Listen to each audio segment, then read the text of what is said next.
हाय! 4-5 दिवसापासून पाऊस काही थांबायला तयार नाही आणि वातावरणही खूप गार झालं होतं. म्हणून आज ड्रायर वापरलं. प्रॉडक्ट मी टॅग केला आहे, तुम्हाला हवं असेल तर. सुट्टीचा दिवस होता म्हणून काहीतरी चांगलं खायची इच्छा होती आणि म्हणूनच आज दाल बाटी बनणार आहे. सोबतच पावसासोबत गरमागरम चहा प्यायची ही वेगळीच मजा असते.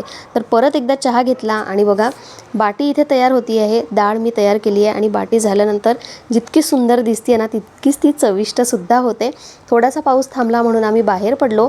मला क्रॉक्स घ्यायचे होते आणि आमचं जे नेहमीचं शॉप आहे तिथेच गेलो आणि एवढे मस्त मिळाले ना क्रॉक्स. असेच क्रॉक्स मी परत टॅग करते जर तुम्हाला हवे असतील तर. क्रॉक्सला ना खूप मस्त हील आहे आणि त्याच हीलसोबत मी आणखी पाय वर करून हाईट मॅच करत होती, पण ती काही झाली नाही. ऑनलाईनही सेम क्रॉक्स तुम्हाला मिळतील अगदी रिजनेबल प्राईजमध्ये. संध्याकाळी आम्ही आय चेकअपसाठी गेलो. अश्विन आणि रियांश दोघांनाही आय चेकअप करायचा होता. झाल्यानंतर ज्याची भीती होती तेच झालं. रियांशला सुद्धा स्पेक्स लागला आहे.